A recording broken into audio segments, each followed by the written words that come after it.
Hello, everyone. Welcome back to Jam Bets here on Saturday. We'll be going over some NFL games. We've got three pretty good games today, a lot of playoff implications. We've got Chargers versus Patriots, Broncos versus Bengals, and Cardinals versus Rams. Now, Cardinals and Patriots are already eliminated from playoff contention. However, the Cardinals have a divisional game against the Rams that the Rams must win. Broncos versus Bengals, AFC matchup. Broncos right now are in the playoffs. If the playoffs ended today, they would be going to, I believe, Buffalo, as the Broncos are in the same division as the Chiefs. And Bengals are trying to get into the playoffs. They are currently 2 games behind, so this is an absolute must-win for the Bengals. Chargers kicking off the Saturday slate here with the first game of the day, Chargers versus Patriots. Chargers in a very similar situation to the Broncos. A very stacked division over there. Kansas City has already locked up the division win, so they will be coming in as a wild card. Right now, they are the second to last team to get into the AFC playoffs. So they definitely need to solidify that and maybe move themselves up. I believe there's one other wild card spot above them. So we'll go ahead and get it kicked off. Quick recap of some of the picks that we had for earlier in this week. Uh, Momma Mia will not be joining us today. She is under the weather. I don't know if it's the holiday season or maybe that sickening Bears game got to her. Either way, Tike, I'll be running solo today. A little bit weird to do this video by myself, so bear with me here. All right, so I had picked Hollywood Brown and Nico Collins to be my players to overperform and watch out for. Hollywood Brown had 7 targets. However, he only caught 4 of them for 46 yards and no touchdowns. So not really quite the performance I was looking for there. He did beat his receiving yards line on books, so that's helpful. I really would have liked another catch or two in there, and obviously the touchdown.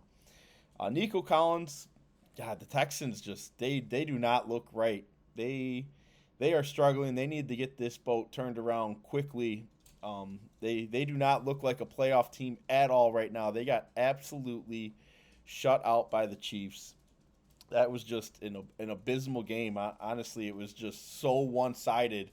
It really wasn't even a football game. Texans only scored 2 points, and it came on a safety. I don't know how you tackle Derrick Henry in the end zone for a safety. That by itself should be something to put your hat on, but not when it's the only 2 points that your team scores.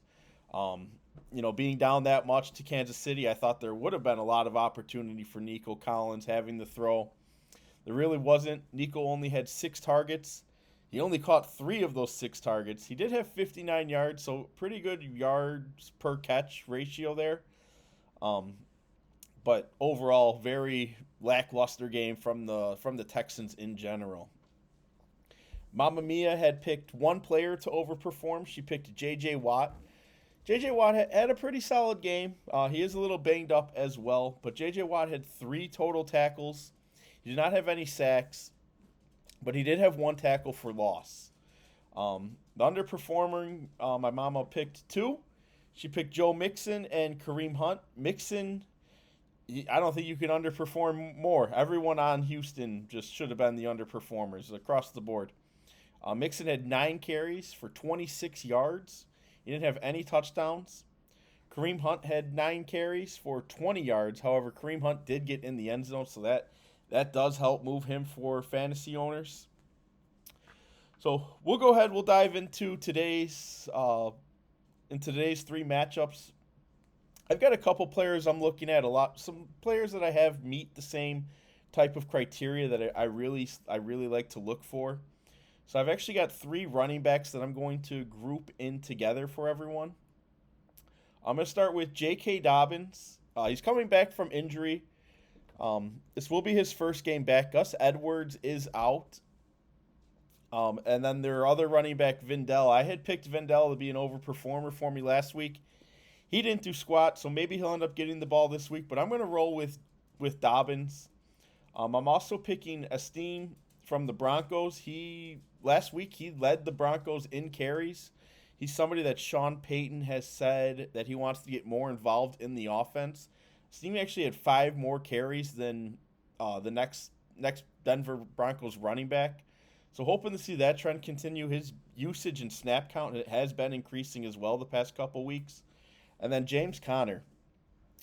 I'll be taking those 3 running backs all to overperform and watch out for.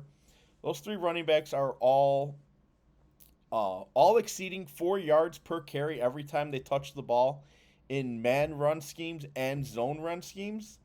Plus, on top of that, the defenses that they're facing today are allowing 4+ yards per carry in man and zone schemes as well. So as long as these teams can stay in it, I do see pretty big impacts coming from these 3 players. As long as they can get the ball, I am a little worried with Dobbins and Esteem's carry rate today. Broncos have a very crowded backfield of running backs, and Dobbins' first game back from injury. But I'm willing to roll the dice on both of them, especially with how poor these defenses are that they're playing are. Dobbins, who's playing the Patriots. The Patriots are allowing 113 rush yards to opposing running backs per game. That's the fourth most in the NFL. Definitely a good spot here, a good get-back game for Dobbins. Esteem is playing the Bengals. They're a little bit tighter of a defense against the run, as surprising as that is to hear, especially with all the stigma of how just terrible the Bengals defense has been. They've actually been pretty decent against the run. They're giving up a ton of yards in the air, but the Bengals are still allowing 91 running back rush yards per game. It's 18th most in the NFL, so they've been pretty stout there, but Esteem doesn't need a whole lot of yards here for me to consider him to overperform. His rushing line is currently set at 24.5 yards, and he's averaging over 4 yards a carry, but where Esteem does most of his damage is in man runs, so when the quarterback is under center, he's averaging 6 yards per carry in man runs. And the Bengals, that's where the Bengals suck at running, or run stop as well. Bengals are allowing 5.4 yards per carry against man runs. So that's where I'm looking for Steen to do his damage. With those numbers, I mean, he really only needs 4 or 5 carries to be able to get that. Last week he had 9. That was his season high. I would love for him to get 13, 14 carries this week, though. I think that would just – I think he can run the Bengals out of the game if that happens. And then Connor versus the Rams. The Rams are allowing 105 rushing yards to opposing running backs per game this year. That is the 8th most in the NFL. So there's really some lackluster run defense teams out there today that's where I'm going to be targeting. I do have one other player that I'll be targeting to overperform. I'm going to be taking Trey McBride. Trey McBride, I'm sure a lot of people have heard, but Trey McBride, I believe, just set the record for most receptions without scoring a touchdown. I think he has like 280 something receptions. That might be way too high. I don't know what his number is. I don't know what his number is, but he's got the record, or he's getting very close to the record. I'm not saying he's going to score a touchdown today, but I see him getting quite a bit of targets and receptions. Chargers will be running cover 1 man defense 23% of the time. McBride has almost 2 yards per route ran against cover 1, which is about average. Cover 2, Chargers don't really run cover 2. They're at about 13%, although McBride is about 1.5 yards per route ran against cover 2, so a little bit below average. But where McBride really does his damage is he's the safety blanket for Kyler Murray. Versus cover 3, Trey McBride is getting over 30% of the targets. He's got 3.01 yards per route ran. And the Chargers run cover 3 35% of the time.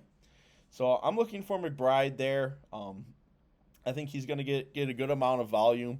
His receiving yards line right now is 64.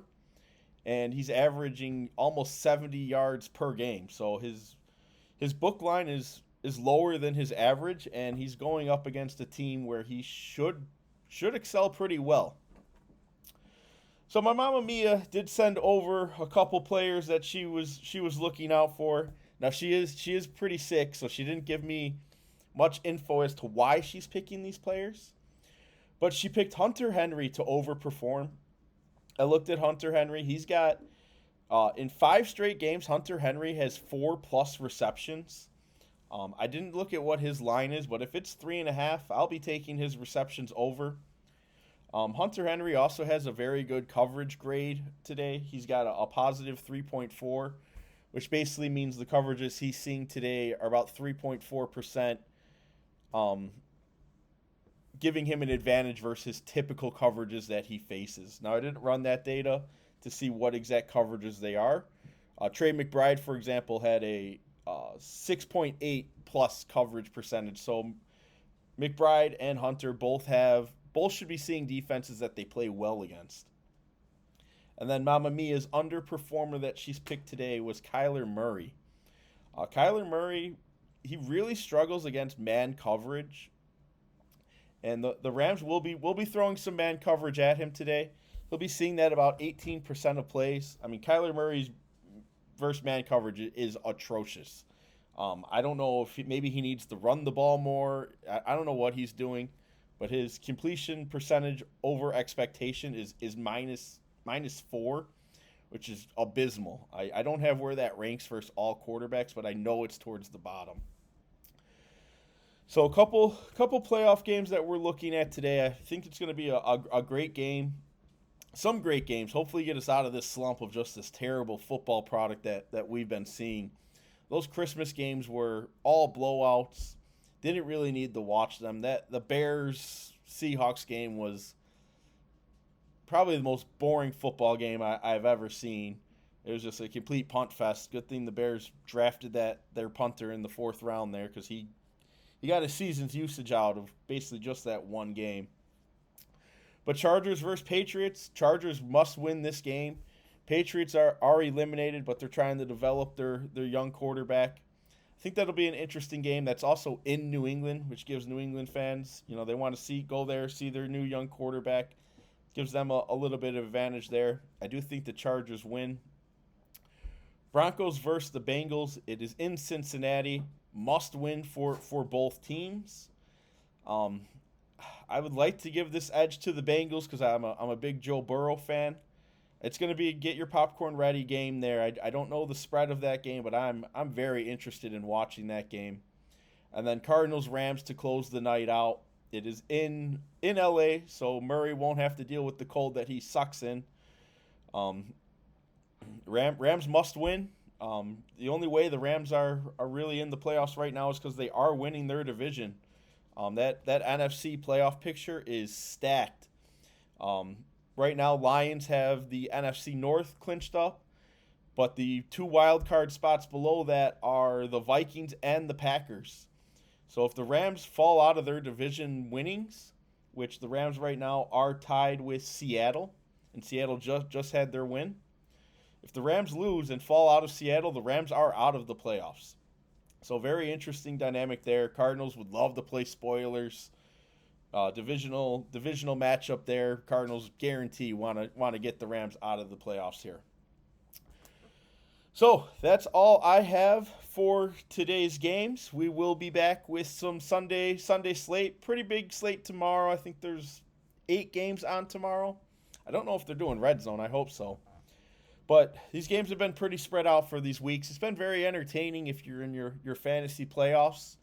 I think there's games, there was games Wednesday, Thursday, Saturday, Sunday, and Monday. So we're getting football almost every day. Can't complain about that. All right, everyone. Talk to you soon. Don't forget to like and subscribe for me. Bye.